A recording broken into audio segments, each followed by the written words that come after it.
রামলাল যতীনকে দেখে বললে, যতীন দাজে, তোমাকে কে সন্ধান দিলে হে?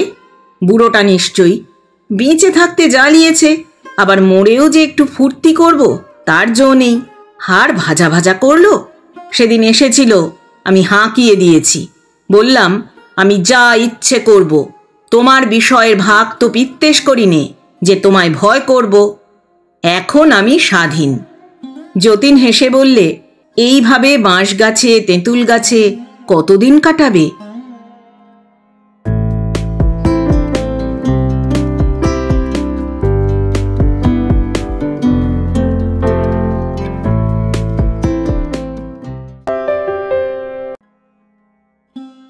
শুভেচ্ছা বন্ধুরা, একরাশ শুভেচ্ছা আর ভালোবাসা।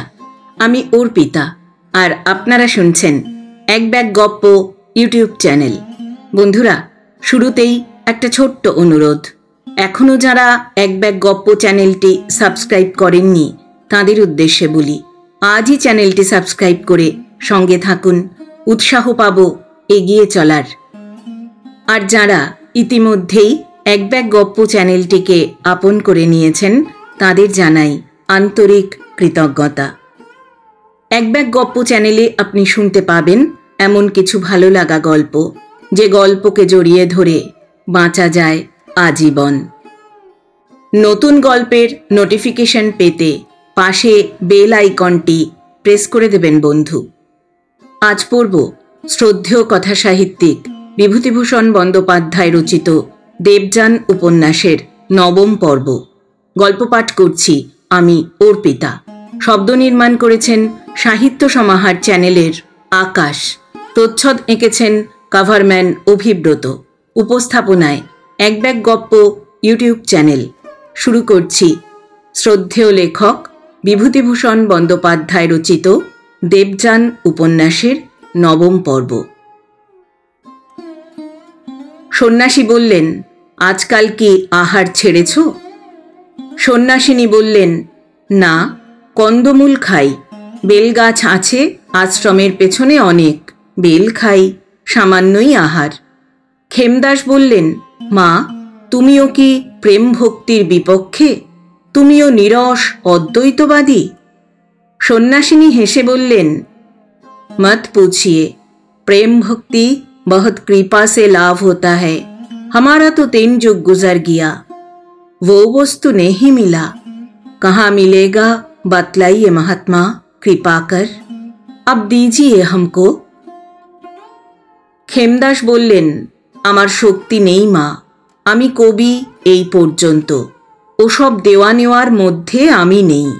তবে তোমাকে ঊর্ধ্বলোকে বৈষ্ণবাচার্য দেবের আশ্রমে নিয়ে যেতে পারি, তাদের কাছে উপদেশ পেতে পারো। তবে দরকার কি মা? তোমরা তো প্রতিক্ষণে সমাধি অবস্থায় ব্রহ্মকে আস্বাদ করছো, কি হবে প্রেম ভক্তি? সন্ন্যাসিনী বললেন, আমার কাছে গৃহস্থদের নানা দেব দেবী আসেন, নানা দেশ থেকে আসেন, একা থাকি বলে মাঝে মাঝে সঙ্গ দিতে আসেন। লম্ব দামোদর, গোপাল, উগ্রতারা, মৃন্ময়ী, শ্যামরায়, অষ্টভুজা, আরও কত কি নাম। এসে গল্প গুজব করেন, সুখ দুঃখের কথা বলেন। সেদিন এক ঠাকুর এসে হাজির, আপনাদের বাংলাদেশের মুর্শিদাবাদ জেলার কি গ্রাম থেকে, নাম শ্যামসুন্দর। আমায় এসে ছলছল চোখে বললেন, যে গ্রামে আছেন সেখানে নাকি গৃহস্থেরা অনাদর করছে, ঠিকমতো ভোগ দিচ্ছে না, খেতে পান না, এই সব। তা আমি বললাম, আমার কাছে কেন তুমি? আমি তোমাদের মানি নে, যারা মানে তাদের কাছে গিয়ে প্রকট হও, তোমার নালিশ জানাও, আমাকে বলে কি হবে? বালক বিগ্রহ, ওর চোখে জল দেখে কষ্ট হলো। পাষণ্ডী গৃহস্থেরা কেন সেবা করে না কি জানি। ওই সব দেখে আমার মন কেমন করে, মনে হয় প্রেম ভক্তি হলে এদের নিয়ে আনন্দ করতাম। সন্ন্যাসী হেসে বললেন, মায়া মায়া। নির্বিকল্প ভূমি থেকে নেমে এসে তুমি আবার ওই সব মাইক ঠাকুর দেবতার সঙ্গে সম্বন্ধ পাতাতে চাও? ক্ষেমদাস বললেন, মা, তোমাকে প্রেম ভক্তি দেবার জন্যই ওই সব দেবদেবী আসেন। আরও আসেন তুমি মেয়ে মানুষ বলে। হাজার অদ্বৈতবাদী হলেও এখনও তোমার মন এদের মতো কঠোর, নীরস, শুষ্ক হয়ে ওঠেনি। তাই তোমার কাছে আসেন। কই, এর কাছে তো আসেন না। এলে আমল পাবেন না বলেই আসেন না। ভগবানও প্রেম ভক্তির কাঙাল। যে ভক্ত তারই কাছে লোভীর মতো ঘোরেন। যে প্রেম ভক্তি দিতে পারবে না তার কাছে তো তিনি। সন্ন্যাসী বাধা দিয়ে বিরক্তির সুরে বললেন, আহ, তোমার ওই সব অসার, ফাঁকা ভাবুকতাগুলো রাখবে দয়া করে। ওতে আমার গা ঘিন ঘিন করে, সত্যি বলছি। যত খুশি প্রেম ভক্তি বিলোও গিয়ে তোমার সেই বৈষ্ণবাচার্যের আখড়ায়। আমাদের আর শুনিও না। যত খুশি কাব্য রচনা করো, বৃন্দাবন আর চাঁদের আলো আর কদম্ব মূল নিয়ে সেখানে বসে। ক্ষেমদাস বললেন, তোমাকেও একদিন ভক্তির খুঁড়ে মাথা মুড়তে হবে। হে কঠোর জ্ঞান মার্গী সন্ন্যাসী, আমার নাম যদি ক্ষেমদাস হয়। সন্ন্যাসী বললেন, আচ্ছা, এখন বন্ধ করো। তুমি আমাকে বলছো নীরস? তোমাকে আমি এমন এক জ্ঞানীর কাছে নিয়ে যাব যিনি সম্পূর্ণ নাস্তিক, জড়বাদী। পঞ্চভূতের বিকারে এই বিশ্ব সৃষ্টি হয়েছে বলেন।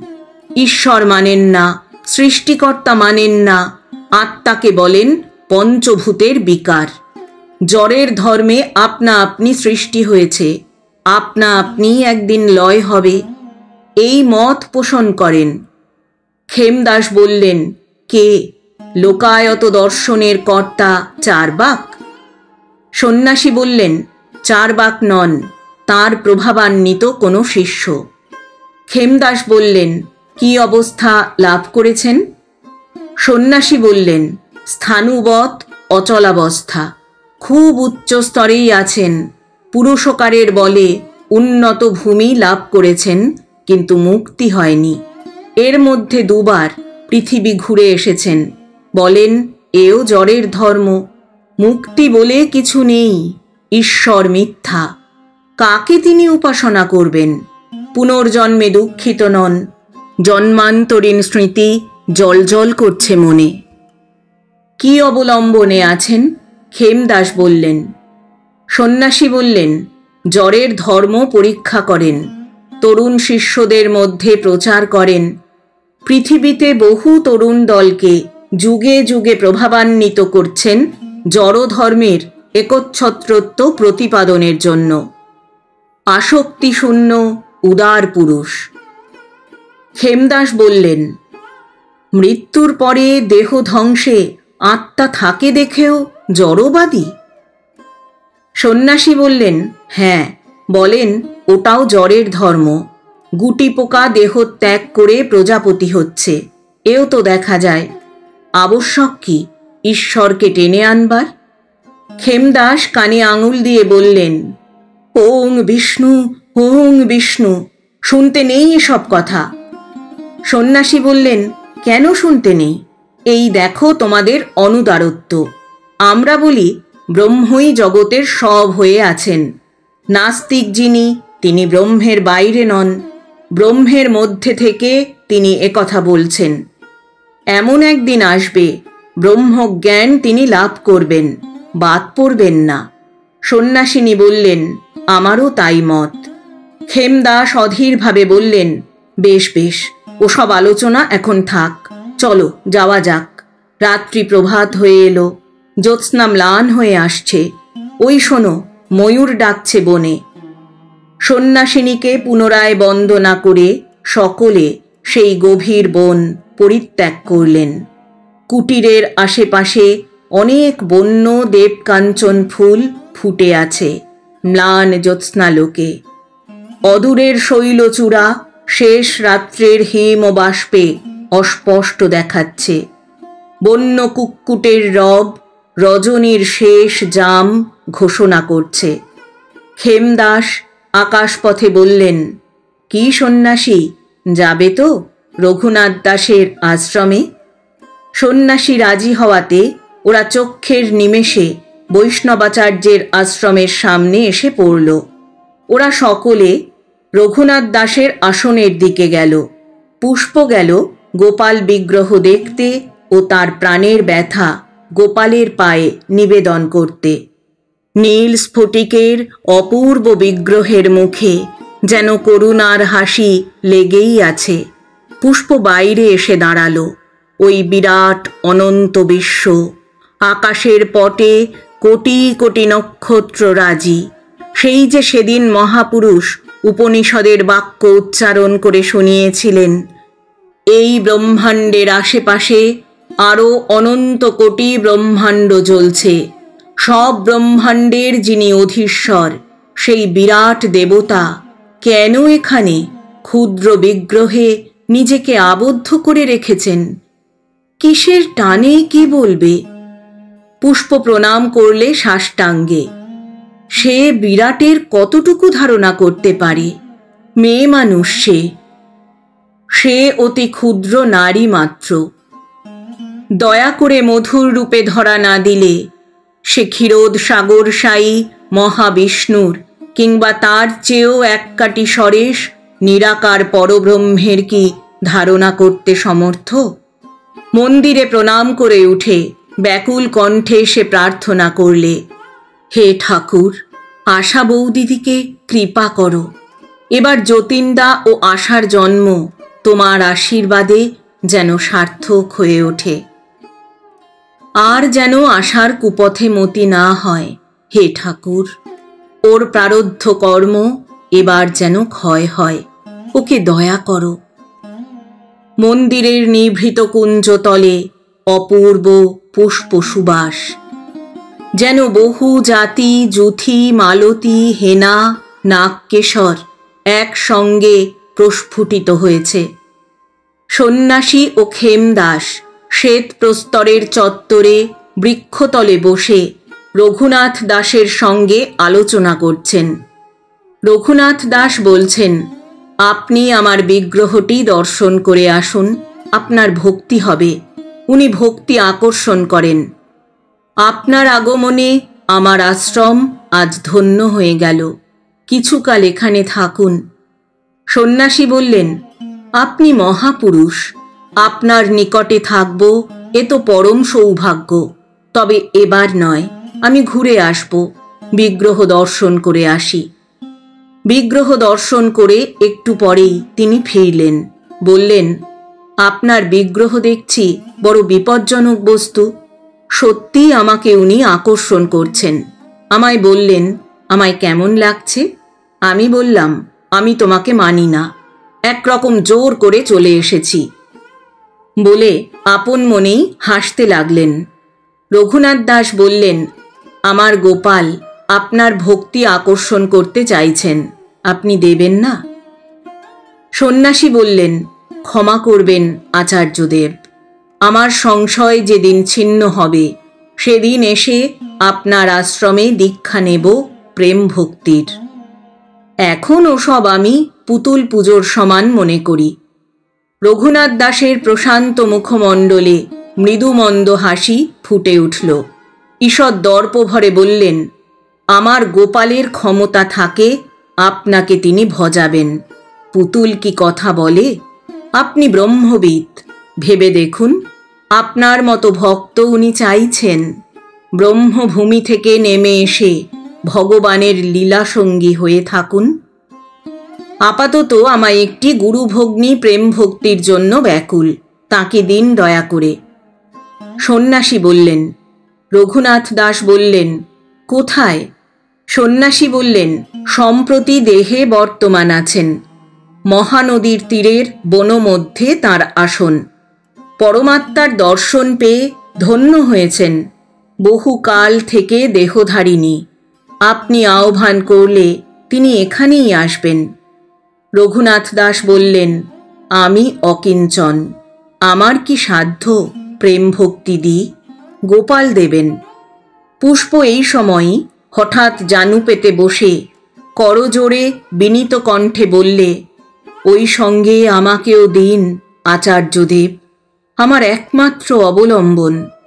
খেমদাস উৎসাহে হাততালি দিয়ে বলে উঠলেন, সাধু সাধু। রঘুনাথ পুষ্পের মাথায় হাত দিয়ে বললেন, আমি কে মা? গোপালের কাছে চাও, আমি আশীর্বাদ করি, তুমি পাবে। পুষ্প যতীনকে দেখিয়ে বললে, একেও আশীর্বাদ করুন, ইনি শীঘ্রই পুনর্জন্ম গ্রহণ করবেন, আদেশ হয়ে গেছে। রঘুনাথ যতীনের দিকে ভালো করে চেয়ে বললেন, পুনর্জন্ম হচ্ছে? খুব ভালো, ভগবানে যেন মন থাকে, এই আশীর্বাদ করছি। পুনর্জন্মে ভয় কি, যদি কৃষ্ণ পদে মতি থাকে। যতীন পুষ্পভিন্ন উপস্থিত সকলের পাদস্পর্শ করে প্রণাম করলে। পুষ্প বললে, প্রভু, আপনাদের দেখা ইনি পাবেন আবার? সন্ন্যাসী বললেন, নিশ্চয়, দেহ অন্তে, আমরা আর কোথায় যাচ্ছি? রঘুনাথ বললেন, ইচ্ছা করে প্রভু আর একবার পৃথিবীতে জন্ম নিয়ে ভক্তিধর্ম প্রচার করে আসি। জীবের বড় কষ্ট, দেখে শুনে বড় কষ্ট পাই।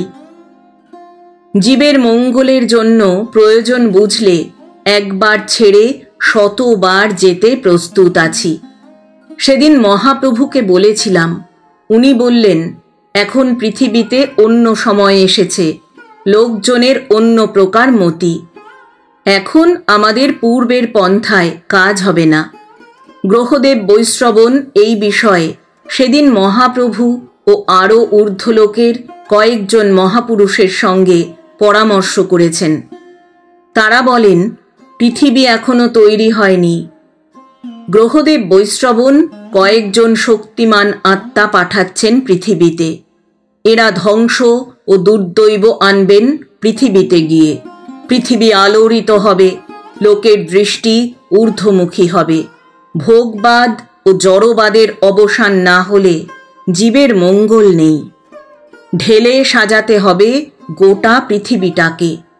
আপনিই তো ইচ্ছে করলে করতে পারেন। সন্ন্যাসী মৃদু হেসে চুপ করে রইলেন।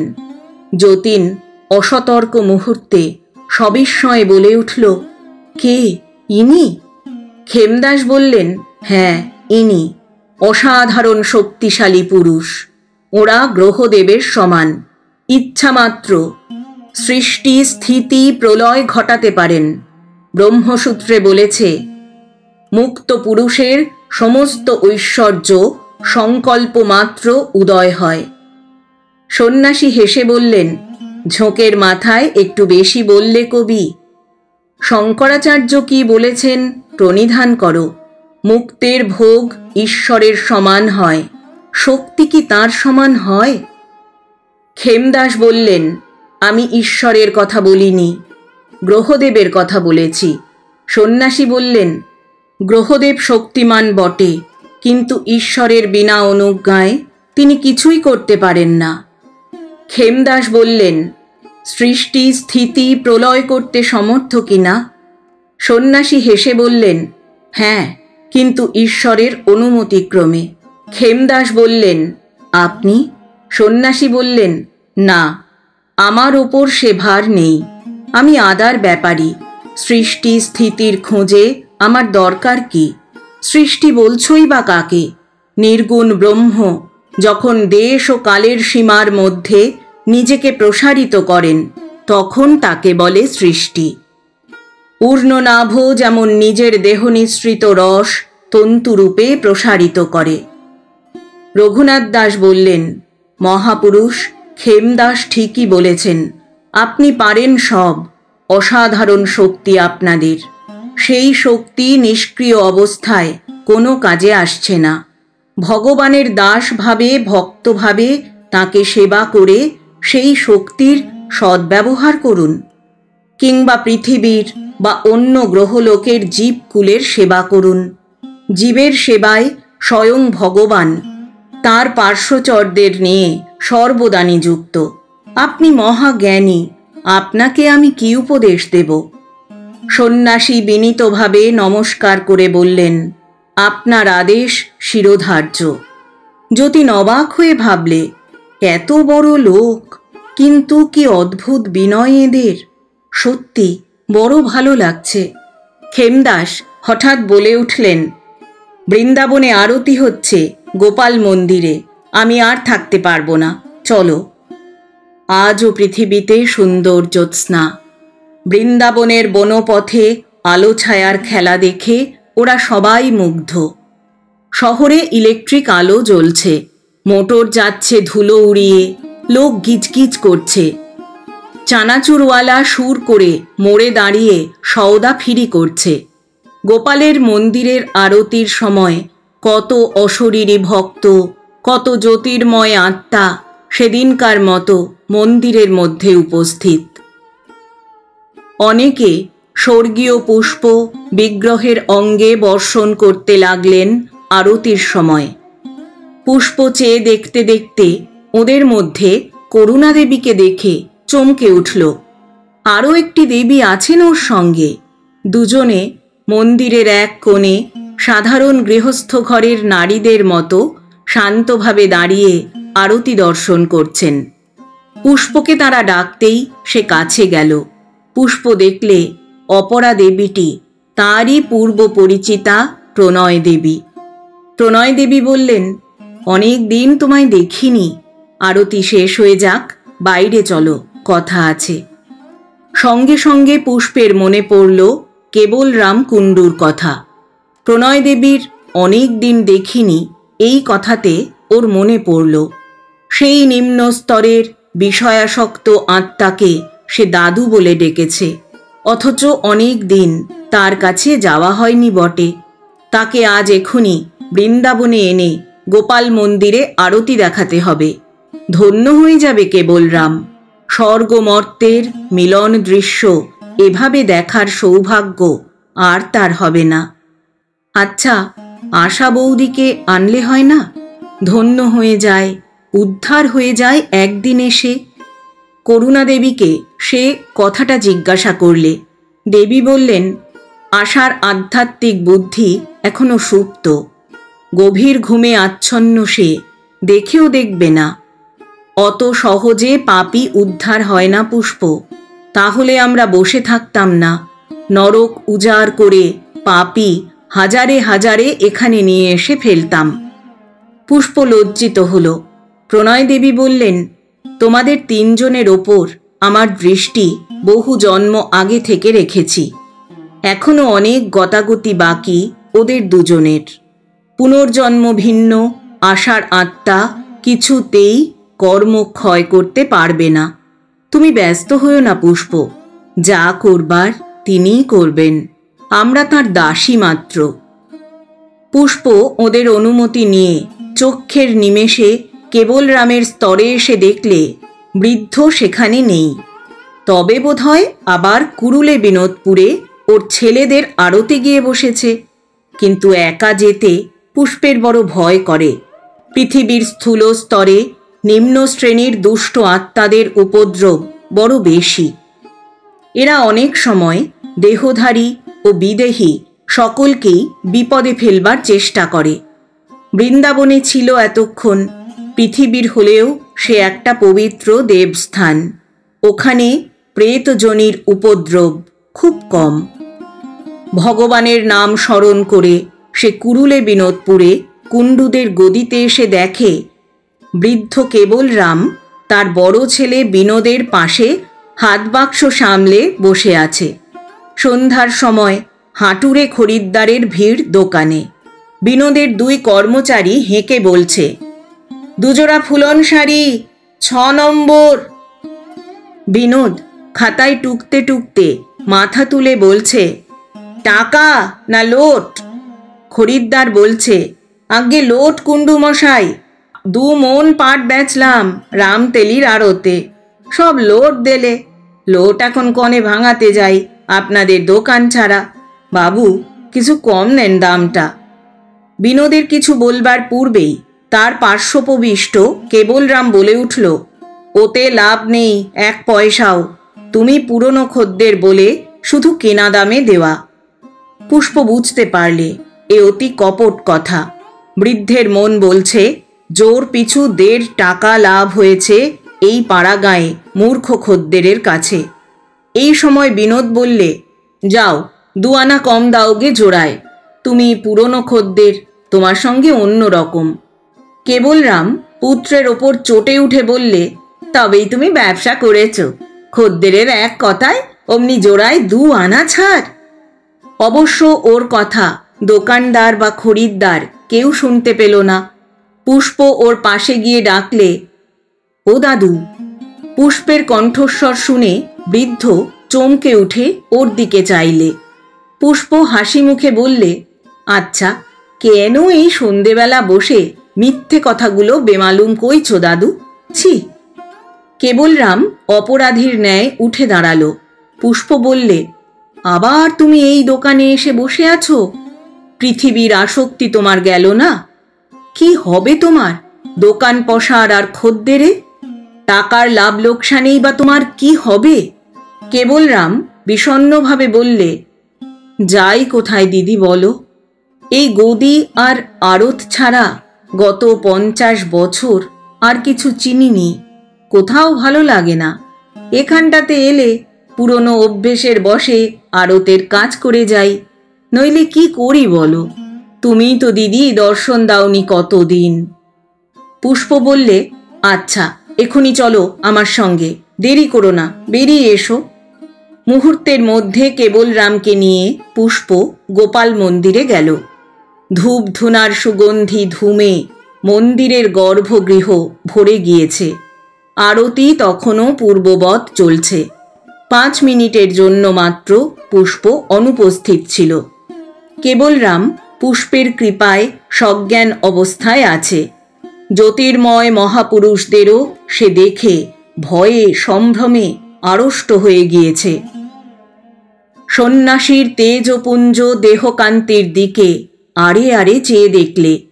আরতির শেষে যখন সবাই মন্দির দ্বার পথে বেরিয়ে আসছে, তখন একজন বিদেহী ভক্ত খেমদাসকে জিজ্ঞেস করলে, প্রভু, শুনেছি বৃন্দাবনে যমুনা তীরে জ্যোৎস্না রাত্রে শ্রীকৃষ্ণের নিত্য লীলা হয়।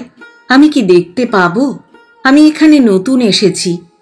খেমদাস বললেন, আপনি গিয়ে দেখতে পারেন। লোকে দেখে অনেকে, ভাগ্যবান ভক্ত হওয়া চাই। কেবলরাম অবাক হয়ে পুষ্পকে বললে, এটা কোন জায়গা দিদি? খেমদাস বললেন, তুমি চিনতে পারলে না? এটা বৃন্দাবন, গোপাল মন্দির। পুষ্প বললে, আর ইনি বৈষ্ণব কবি খেমদাস। কেবলরাম থতমত খেয়ে খেমদাসের পায়ে সাষ্টাঙ্গ হয়ে প্রণাম করলে। তারপর করুণা দেবীর সামনে ওকে এনে ফেলতেই ও আরো আড়ষ্ট ও কাঁচুমাচু হয়ে গেল। করুণা দেবী রহস্য করে বললেন, তোমার নাতনির দৌলতে স্বর্গ পাবে তুমি। কেবলরামের চোখ ধাঁধিয়ে গেল এই 2 দেবীর অপরূপ রূপের জ্যোতিতে। সে হাত জোর করে বললে, স্বর্গ তো এখানে। আমার মতো পাপী যে বৃন্দাবনে এসে আরতি দেখেছে, আপনাদের মতো দেবী, এদের মতো মহাপুরুষের দেখা পেয়েছে, আর তো কিছু বাকি নেই স্বর্গের। পুষ্প ধমক দিয়ে বললে, এখন ছেড়ে দিলে আবার কুরুলে বিনোদপুরের দোকানে গিয়ে বসবে তো? আর মিথ্যে কথা বলবে? কেবলরাম জিভ কেটে বললে, আর না। পুষ্প বললে, ঠিক। কেবলরাম বললে, হঠাৎ ছাড়তে পারবো না। মিথ্যে কথা বলে কি হবে? কোথায় যাই বলো তো সন্ধেবেলাটা? পুষ্প বললে, কেন? এই গোপাল মন্দিরে এসে আরতি দেখবে রোজ। কবি খেমদাস রোজ এখানে এই সময় থাকেন, তোমায় যত্ন করবেন দাদু। কেবলরাম বললেন, কেউ কিছু বলবে না? পুষ্প বললে, না, দেব মন্দিরে সবারই অধিকার। যখনই তোমার দেব দর্শনে স্পৃহা জেগেছে, বুঝতে হবে, তখনই তুমি উচ্চতর স্তরের জীব হয়ে যাবে। ইচ্ছা মাত্রেই সিদ্ধি। চলো যমুনার ধারে দাঁড়িয়ে দেখো।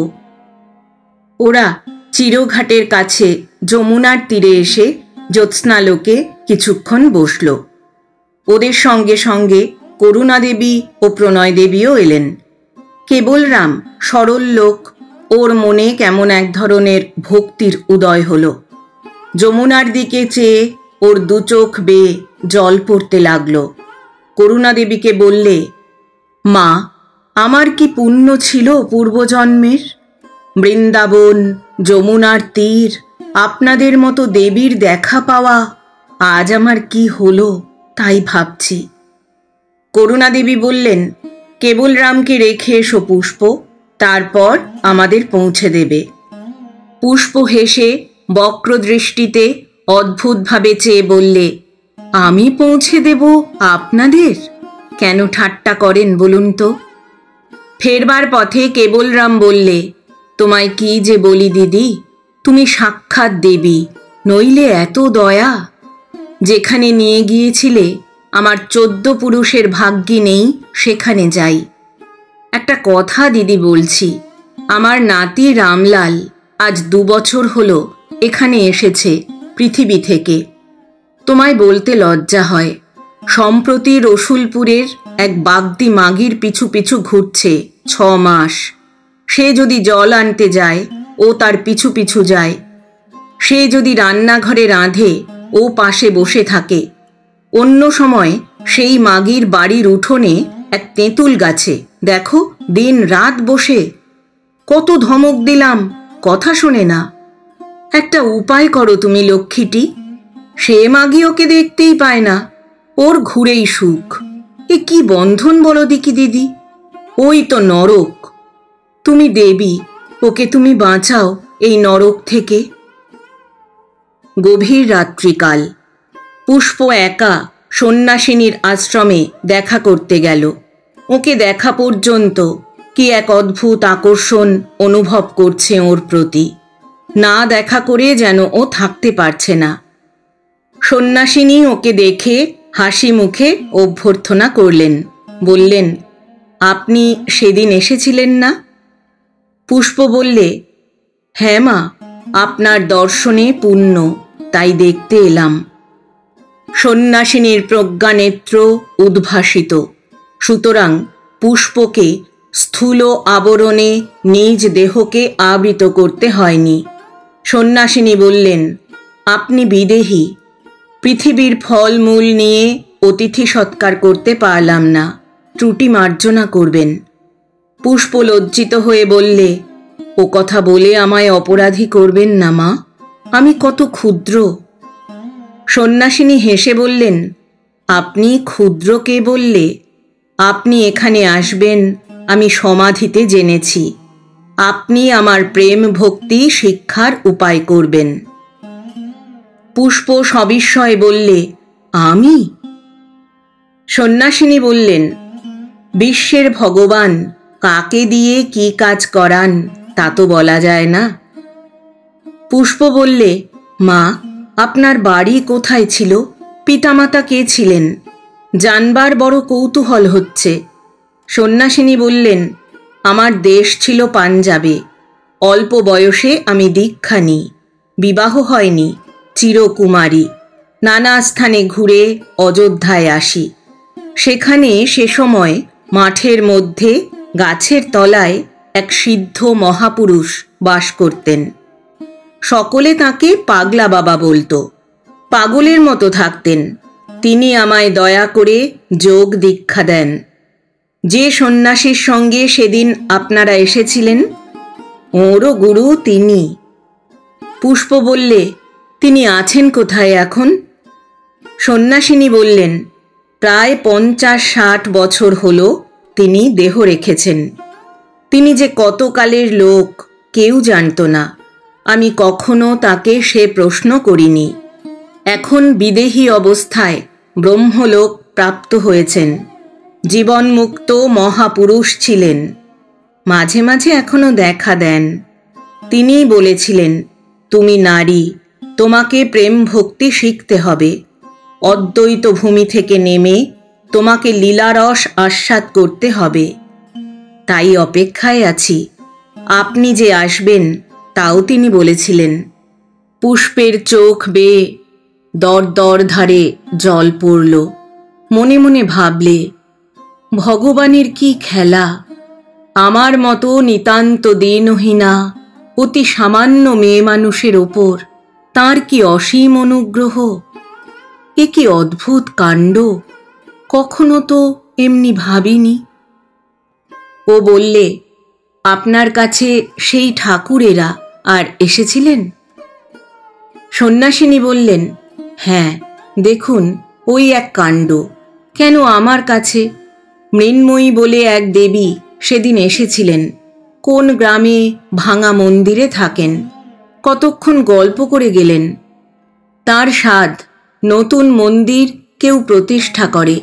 আমি বললাম, কোনো ধনী গৃহস্থকে স্বপ্ন দিন, আমার কি হাত, আমি কি করতে পারি? পুষ্প বললে, ওদের কি আপনি এমনি স্থূলচক্ষে দেখেন? সন্ন্যাসিনী বললেন, না, সমাধি অবস্থায় দেখা দেন। আমি বলি, আমি তোমাদের মানি না, চলে যাও। ততই আমার কাছে ভিড়। দেখুন তো মুশকিল। পুষ্প বললে, এও ভগবানের কৌশল, আপনাকে প্রেম ভক্তি শিক্ষা দেওয়ার। নিরস অদ্বৈত জ্ঞানী মনকে সরস করবার আয়োজন। সন্ন্যাসিনী বললেন, আমি ওসব মানি না। পুষ্প বললে, তবে প্রেম ভক্তি কি করে লাভ হবে? সন্ন্যাসিনী বললেন, সাকার উপাসনা মাইক। যে মৃন্ময়ী দেবীর পূজা করবে সে দেবীকে নিয়েই মশগুল থাকবে। ওসব এক প্রকারের বন্ধন। ওতে বন্ধ হয়ে থাকলে আরও উচ্চ ভূমিতে উঠে ব্রহ্মদর্শন তার হবে না। নিজের আত্মাকে ব্রহ্মে সে লীন করতেও পারবে না। মায়া তাকে আবদ্ধ করবে। পুষ্প বললে, আপনি যা জানেন আমি তা জানি নে দেবী। তবে আমি এইটুকু জানি, প্রকৃত ভক্ত যে, সে মুক্তি চায় না, ব্রহ্মত্ব চায় না, ভগবানের দাস হয়ে থাকতে চায়, রস আস্বাদ করতে চায়। ভক্তির পথেই সে সমাধি লাভ করে, ব্রহ্মদর্শনও তার হয়। তবে এসব আমার শোনা কথা, আমি অজ্ঞান, কি জানি বলুন। আমার সঙ্গে বৃন্দাবনে চলুন। গোবিন্দ মন্দিরে আরতির সময় কত ভক্তের দর্শন পাবেন, তারা সব বলে দেবেন। সন্ন্যাসিনী বললেন, যাব, আমায় নিয়ে যাবেন? একটি গৃহস্থের বউ আছে, বড় উচ্চ অবস্থা। এক পাল ছেলে মেয়ে। ছেলেকে কোলে নিয়ে হয়তো আদর করছে, অমনি সমাধিস্থ হয়ে পড়ে। সেদিন আমার কাছে সূক্ষ্ম দেহে এসেছিল, সেও প্রেম ভক্তি চায়, তাকেও নিয়ে যাব। পুষ্প বললে, কি করে বিনা দীক্ষায় এমন উচ্চ অবস্থা পেলে সংসারে থেকে? সন্ন্যাসিনী বললেন, পূর্বজন্মের অবস্থা ভালো ছিল, কর্মবন্ধনে আটকে পড়ে এই জন্মে সংসার করতে হয়েছে। সামান্য কর্ম ছিল, এই জন্মে শেষ হয়ে যাবে। তার বাড়ি এই জঙ্গলের বাইরে এক লোকালয়ে। আহির জাতের মেয়ে। ওর অবস্থা দেখে আমি পর্যন্ত অবাক হয়ে গেছি। আমার কাছে এসে কত কাঁদে। পুষ্প বিদায় নিয়ে চলে গেল। মানুষেই দেবতা হয়ে গিয়েছে, এই যে সে কত প্রত্যক্ষ করলে এই জগতে এসে। যে মূল বাসনা আসক্তি ত্যাগ করে শুদ্ধ মুক্ত হয়েছে, সেই দেবত্ব প্রাপ্ত হয়েছে। ভগবান তাকেই কৃপা করেছেন। দৃষ্টি উদার ও স্বচ্ছ না হলে কেউই উচ্চ অবস্থা প্রাপ্ত হয় না। অথচ মানুষকে দেবত্বে নিয়ে যাবার জন্যে ঊর্ধ্বলোকে কত ব্যবস্থা, কত আগ্রহ। তবুও কেন অন্ধত্ব ঘোচে না মানুষের? কেন রামলালের মতো, আশা বৌদিদির মতো জীবেরা ভূবরলোকের অতি স্থূল আসক্তির বন্ধনে দেবত্বের উত্তরাধিকার থেকে বঞ্চিত আছে? বুড়ো শিবতলার ঘাটে যতীন একা চুপ করে বসেছিল। পুষ্পকে দেখে সে খুব খুশি হলো। বললে, যত দেখছি আমিও অবাক হয়ে যাচ্ছি পুষ্প, আমার চোখ খুলে যাচ্ছে। তুই কিছু ভাবিস নে, পৃথিবীতে জন্ম নেব কত বছরের জন্যে? 60, 70 কি 80? অনন্ত জীবনের তুলনায় কদিন? কিসের জন্যে মৃত্যু? সব ছায়া, মায়া। একমাত্র আমি অমর, অনন্ত, শাশ্বত। আমাকে কেউ কোনো দিন ধ্বংস করতে পারবে না। আজকাল তোর সংসর্গে থেকে আমার চোখ খুলে গিয়েছে পুষ্প। পুষ্প ওকে রামলালের কথা বললে। যতীন সব শুনে হাসতে লাগল। আজকাল এই শ্রেণীর লোকের জন্যে তার গভীর অনুকম্পা জাগে। পথ দেখিয়ে দেবার কেউ নেই, তাই এমনি হয়েছে, ওদের দোষ নেই। পুষ্প বললে, তুমি ওর জন্যে কিছু করো, আমি সেখানে যাব না, গেলেও তার উপকার হবে না। এক মোহ থেকে আর এক মোহে পড়ে যাবে। যতীন বললে, তোর সাহায্য ছাড়া হবে না পুষ্প, আমি অবশ্য গিয়ে দেখছি। যতীন রামলালকে খুঁজে বার করলে। সে একটি নীচ জাতিয়া মেয়ের বাড়ির উঠানে বসেছিল। মেয়েটি ঢেঁকিতে পাড় দিয়ে ধান ভাঙছে। তার বয়স ৩০-৩২-এর কম নয়। কালো ও অত্যন্ত কৃশকায়, সম্ভবত মাঝে মাঝে ম্যালেরিয়াতে ভোগে। মুখখানা নিতান্ত মন্দ নয়, চোখ দুটো বড় বড়। সমস্ত দেহের মধ্যে চোখ দুটোই ভালো। রামলাল যতীনকে দেখে বললে, যতীন দাজে, তোমাকে কে সন্ধান দিলে হে? বুড়োটা নিশ্চয়ই। বেঁচে থাকতে জ্বালিয়েছে, আবার মরেও যে একটু ফুর্তি করব তার জো নেই। হাড় ভাজা ভাজা করলো। সেদিন এসেছিল, আমি হাঁকিয়ে দিয়েছি, বললাম আমি যা ইচ্ছে করব, তোমার বিষয়ের ভাগ তো পিত্তেশ করি নে যে তোমায় ভয় করব। এখন আমি স্বাধীন।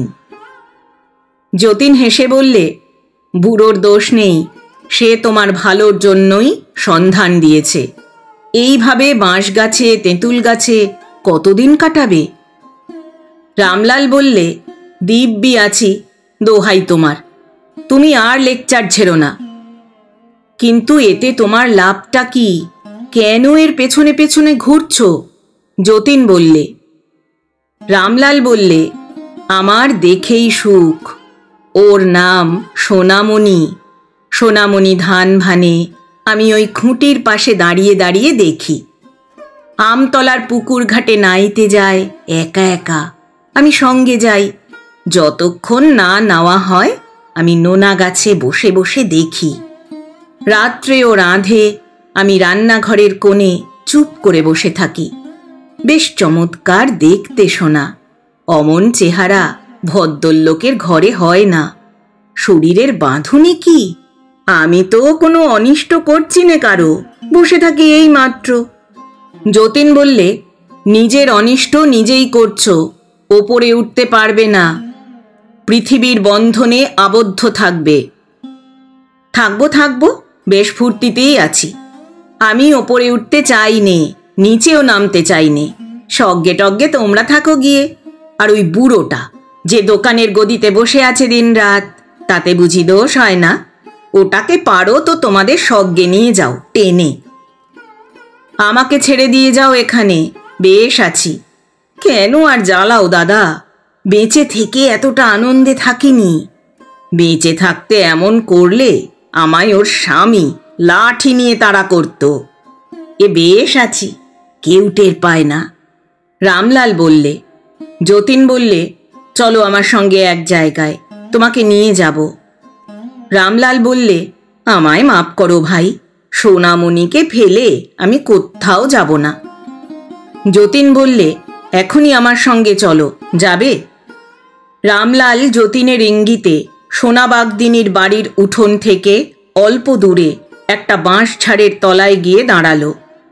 কতদিন পরে শীতের দিনে ঝরা শুকনো বাঁশ পাতার ধুলো ভরা গন্ধ আর যতীনের নাকে এসে লাগছে, যেন সে দেহেই বেঁচে আছে। পৃথিবী মায়ের বুকের দুলাল। বনমূলোর গাছ কুচি কুচি সাদা ফুলে ভর্তি। দু চারটে বাঁশঝাড়ের পরেই দিগন্তব্যাপী ধানের ক্ষেত। সবে ধান কাটা হয়ে গিয়েছে অঘ্রাণের শেষে। শুকনো ধানের গোড়া এখনো ক্ষেত্রের সর্বত্র। যতীন বোধহয় একটু অন্যমনস্ক হয়ে পড়েছিল। রামলাল অধীরভাবে বললে, কি বলছো বলো যতীনদা। যতীন বললে, ও কি, আবার ওপাড়ার পুকুর ঘাটের দিকে চাইছো কেন? কে আছে ওখানে? রামলাল দীর্ঘ নিঃশ্বাস ফেলে বললে, না, বামুনের মেয়ে। যতীন বললে, আবার কি? রামলাল বললে, ওই যে সাদা কোঠা বাড়িটা, ওই বাড়ি থেকে রোজ বেরিয়ে পুকুর ঘাটে নায়, বামুন বাড়ি। যতীন বললে, তা হয়েছে কি? রামলাল বললে, 16-17 বছর বয়স, দেখবে, এসো এসো, এতক্ষণে নামছে জলে। নামটি বেশ, সন্ধ্যারানী, ফর্সা, একরাশ চুল। একটু পরে ভিজে কাপড়ে নিয়ে বাড়ি ফিরবে, মুখখানি বড় চমৎকার, ছিপছিপে লিকলিকে সরু বেতের মতো হেলে পড়ে, মুক্তোর মতো ঝকঝক করে দাঁতগুলো যখন হাসে, সর্বদাই হাসছে। যতীন বললে, তাতে তোমার কি? রামলাল বললে, আমার কিছু না, বামুনের মেয়ে, ওরা মুখ খুঁজছে। যতীন বললে, মরে গিয়েছ, এখন আবার বামুন শুদ্ধুরি বাকি, ওতে কি তোমার লাভ? রামলাল জিভ কেটে দুহাত তুলে নমস্কার করে বললে, বাপরে, ও কথা বলতে নেই, বামুন জাত, আমরা হলাম তেলি তামলি, আমি শুধু চোখে দেখেই খুশি। আমার ওসব উঁচু নজর নেই দাদা, সোনামণির হেসেলে বসেই আমার সব, ওকে পেয়েই আমার বেশ চলে যাচ্ছে। যতীন বললে, পেলে আর কি করে, তা তো বুঝলাম না। রামলাল বললে, ওরই নাম পাওয়া, দেহে নেই, কি করব বলো? সত্যি একটা কথা দাদা, পৃথিবীতে জন্মাবার কৌশলটা বলে দিতে পারো? দেহ না ধরলে কোনো সুখই নেই। মেয়েদের ভালো করে পাইনি জীবনে, ওদের না পেয়ে পেয়ে জীবনটাই ব্যর্থ হয়ে গিয়েছে আমার। যতীন বললে, কেন, তুমি তো বিয়ে করেছিলে? রামলাল বিরক্তির সঙ্গে মুখ খিঁচিয়ে বললে, আরে দূর, বিয়ে সে ওই বুড়োটার পাল্লায় পড়ে, নাত বউয়ের মুখ না দেখে নাকি মরবে না, আমার ঘাড়ে যা তা একটা চাপিয়ে দিয়ে বুড়ো তো পটল তুলল। আজকাল কেমন সব স্কুলে কলেজে পড়া মেয়ে দেখছি কলকাতায়, তাদের শাড়ি পরবার কায়দাই আলাদা, কথাবার্তার ধরনই আলাদা। না, তুমি আমার যথার্থ উপকার করবে, আমায় জন্ম নেওয়ার কৌশলটুকু বলে দাও দাদা। মেয়ে মানুষের সঙ্গে দুদিন প্রাণ ভরে ভালোবাসা করে মিলে মিশে আসি দুনিয়াতে ফিরে। আমার বুকের ভিতরটা সর্বদা হু হু করে দাদা। ও জিনিসটা আমি জানিনি, সত্যিকার মেয়ে মানুষ পাইনি তো। সজ্ঞে টজ্ঞে তোমরা যাও, আমি তো কারো কোনো অনিষ্ট করতেই চাইনে ভাই, আমার ন্যায্য অধিকার চাইছি। সবাই দিব্যি কত ফুর্তি করছে, আমি অল্প বয়সে মরে গেলুম। যে বয়সে ভোগ করার কথা সেই বয়সে আমার একটা হিল্লে করো, তোমার পায়ে পড়ি দাদা। মেয়ে মানুষ না পেলে সজ্ঞে গিয়ে আমার কোনো সুখ হবে না। বুড়োটার সঙ্গে দেখা হলে তাকেও বলো, তিনি এখন আসেন আমায় উপদেশ দিতে। তুমি জানো, বিয়ের আগে বঙ্কুপালের মেয়ে সরলার সঙ্গে আমার একটু ভাব হয়েছিল। মেয়েটা কেষ্টনগরে মেয়ে স্কুলে পড়তো, দুবার আমার সঙ্গে লুকিয়ে আলাপ করেছিল। টাকা পাবে না বলে ওই বুড়ো সেখানে আমার বিয়ে দিতে চাইল না, সেও দিব্যি মেয়ে ছিল। যতীন বললে, এখন সে কোথায়? রামলাল বললে, কেষ্টনগরে বিয়ে হয়েছে, শ্বশুর বাড়ি থাকে, আমি সেদিন গিয়ে একবার দেখে এসেছি। কষ্ট হয় বলে যাইনি, তার চেয়ে আমার সোনামণি ভালো, কি চমৎকার একটা তিল ওর নাকের বাঁ দিকে, দেখনি? চললে তাহলে শোনো শোনো, তোমাদের তো অন্তর্ধান হতে সময় লাগে না 1 মিনিটও, এই আছো এই নেই। তোমরা হলে সজ্ঞের মানুষ, তাহলে আমার একটা উপায়। যতীন ততক্ষণে বুড়ো শিবতলার ঘাটে এসে পৌঁছেছে। পুষ্পের উত্তরে বললে, হলো না, একেবারে বুভুক্ষ আত্মা, ওকে পুনর্জন্মে পাঠাবার ব্যবস্থা করো পুষ্প।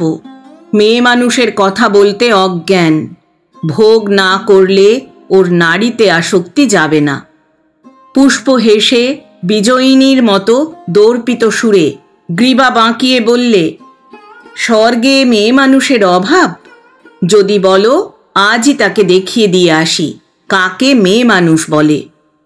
করুণা দেবীকেও নিয়ে গিয়ে দেখিয়ে দিই, মূর্ছা হয়ে পড়ে যাবে তক্ষুনি।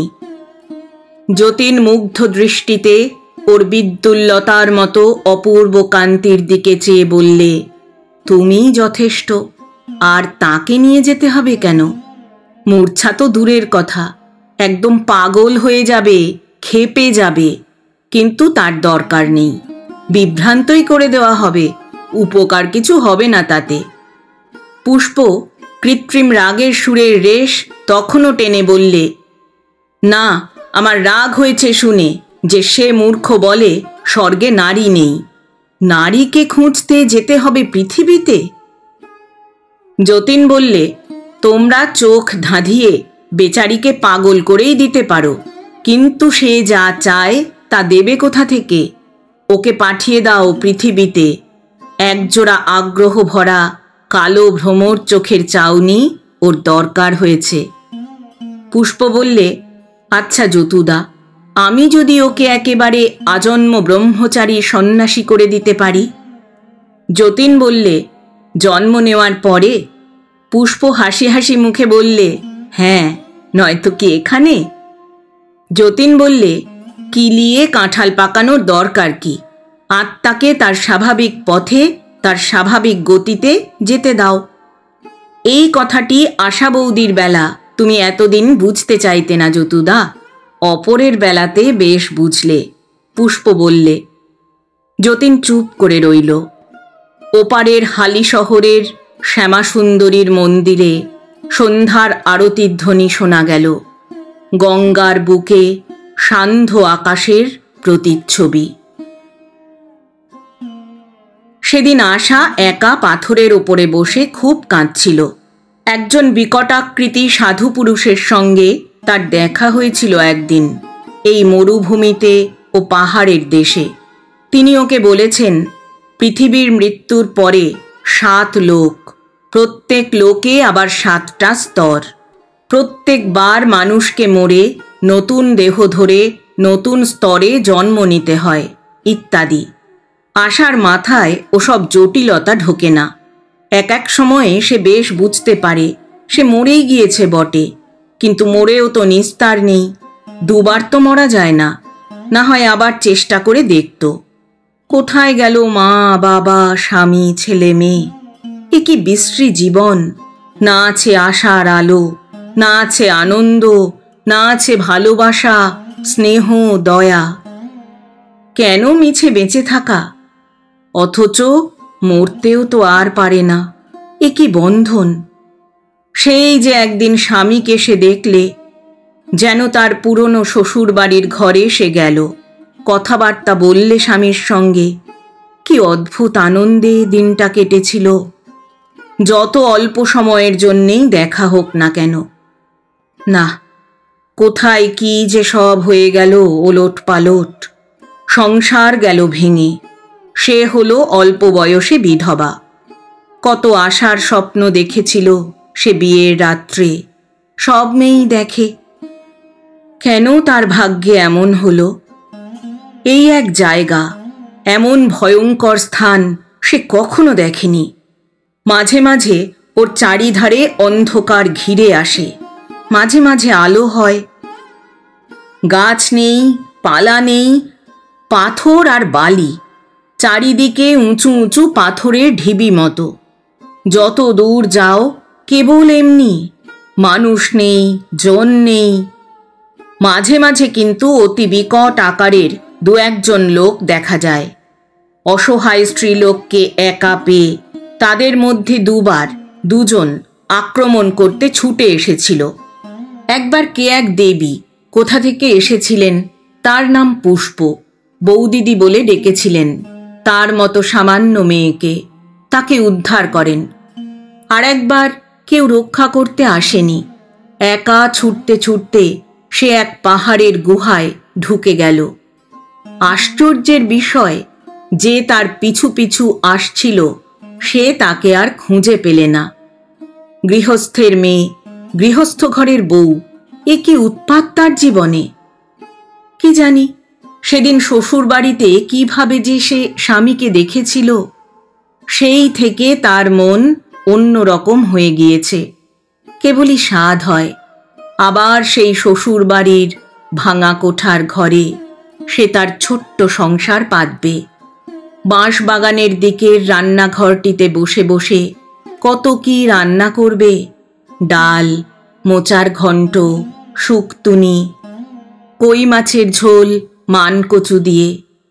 উনি শুকতুনি বড় ভালোবাসতেন। উনি এসে বলবেন, কি গো বউ, রান্না কি হয়ে গেল? আশা বলবে, এসো, হয়েছে, হাত পা ধুয়ে নাও, জল গরম করে রেখেছি, বড্ড শীত আজ। মাটির প্রদীপ জ্বলছে রান্নাঘরের মেঝেতে কাঠের পিল সুজে। তালপাতার চেটাই পেতে স্বামীকে আশা বসতে দিলে। মুখ দেখে মনে হলো উনি খুব ক্ষুধার্ত। হ্যাঁ গা, একটু চা করে দেব? স্বামী বললে, তা দাও, বড্ডই শীত। কাপগুলো সব ভেঙে ফেলেছে খোকা, কাঁসার গেলাসে খাও। ওবেলা দুটো কাপ কিনে নিয়ে এসো না গো, কুড়ুলের বাজার থেকে। আশা বললে। চা খেতে খেতে উনি কত রকম মজার গল্প করলেন, সে বসে বসে শুনলে এক মনে। সুন্দর দিনগুলি স্বপ্নের মতো নেমেছিল তার জীবনে। আনন্দ, অফুরন্ত আনন্দ। সে সতী, পবিত্র, সাধ্বী, স্বামী ছাড়া কাউকে জানে না। হঠাৎ আশা চমকে উঠল। সে কার মুখের দিকে চেয়ে আছে? কে তার সামনে বসে চা খেতে খেতে গল্প করছে? তার স্বামী নয়, এ তো নিত্যনারায়ণ। কুড়ুলে বিনোদপুরের বাড়ি নয়, এ কলকাতার মানিকতলার সেই বাড়িউলি মাসির বাড়ি। সেই রান্নাঘর, তাদের ছোট্ট কুঠুরিটার সামনে ফালি মতো রান্নাঘরটা। ওই তো রান্নাঘরে তার হাতে তৈরি সেই দড়ির শিকে হাঁড়িকুড়ি ঝুলিয়ে রাখবার জন্যে সে নিজের হাতে ওটা বুনেছিল, মনে আছে? ওই তো সেই তাদের ঘরখানা, জানলা দিয়ে একটুখানি দেখা যাচ্ছে। মুগের ডালের হাঁড়ি, বিছানার কোণটা। উফ, বিছানাটা দেখে ওর গা কেমন ঘিন ঘিন করে উঠল। এই যে খানিকটা মাত্র আগে সে নিজেকে সতীসাধ্যী, স্বামী অনুরক্তা, পরম পবিত্রা, আনন্দময়ী রূপে বর্ণনা করে মধুর আত্মপ্রসাদ লাভ করেছিল, কোথায় গেল ওর সে আত্মপ্রসাদের পবিত্রতা ও নির্ভরশীলতা? সে ওই বিছানায় একসঙ্গে শোয়নি নেত্যদার সঙ্গে?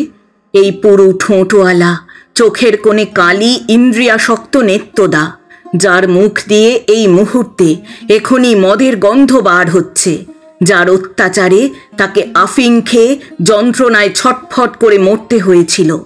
ওই তো সেই তক্তপোষ, যার ওপরে সে ছটফট করেছিল আফিং খেয়ে। আশা চমকে শিউরে উঠতেই নেত্যনারায়ণ দাঁত বের করে বললে, বলি, একটু চা দেবে না একেবারে গরম গরম ভাতই বাড়বে? বড় রাত হয়ে গেছে, খেয়ে দে চলো, শুয়ে পড়া যাক, যে শীত পড়েছে। আশা কাঠ হয়ে বসে রইল। এ কোথা থেকে সে কোথায় এসে পড়লে? নেত্যনারায়ণ বললে, সত্যি, আমিও যে দিন কতক তোমায় খুঁজে বেরিয়েছি কত।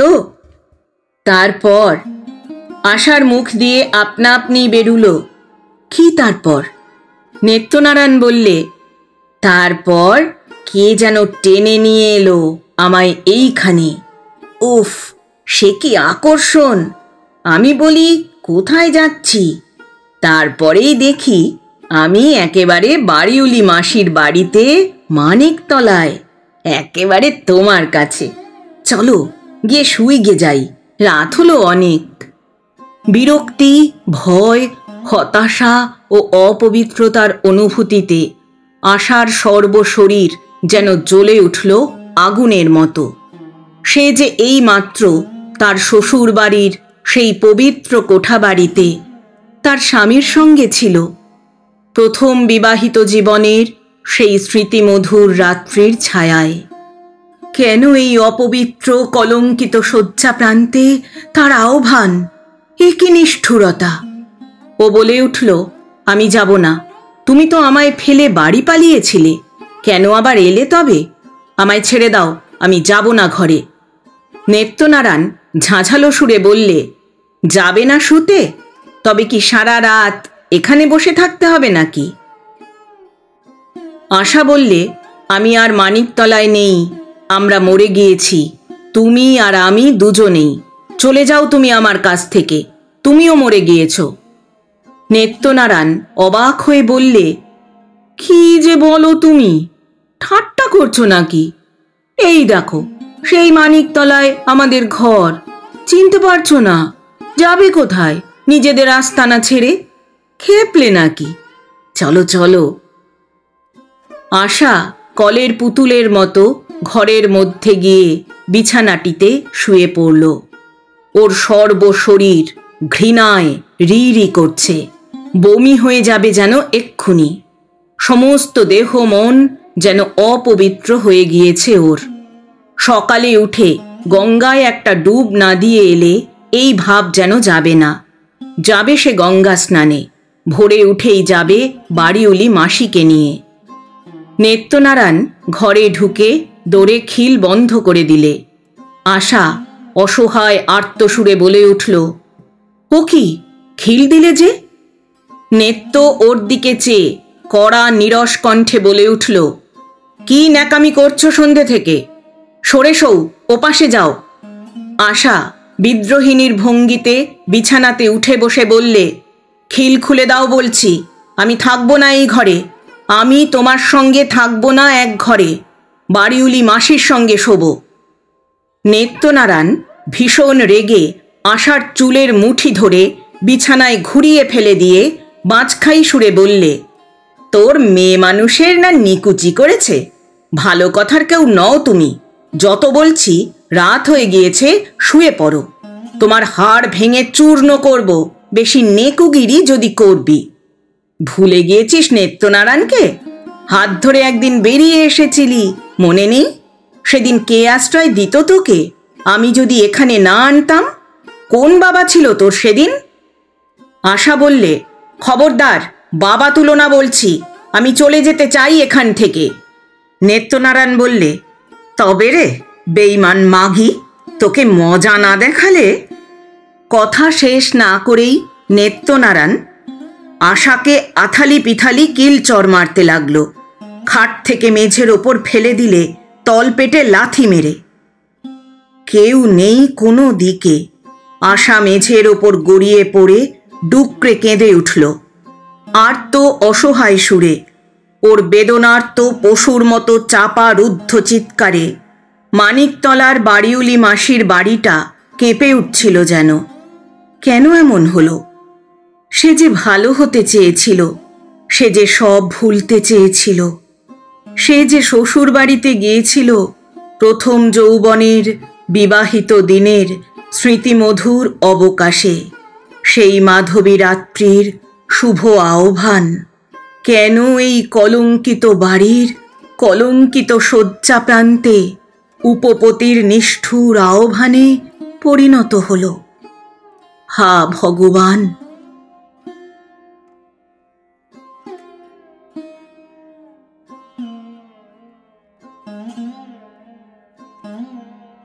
এতক্ষণ শুনলেন শ্রদ্ধেয় লেখক বিভূতিভূষণ বন্দ্যোপাধ্যায় রচিত দেবযান উপন্যাসের নবম পর্ব। গল্প পাঠ করলাম আমি অর্পিতা। বন্ধুরা, আবার আসব আগামী দিনে দেবযান উপন্যাসের পরবর্তী তথা অন্তিম পর্ব নিয়ে। আজ তাহলে বিদায় নিচ্ছি। সবাই ভালো থাকবেন, সুস্থ থাকবেন।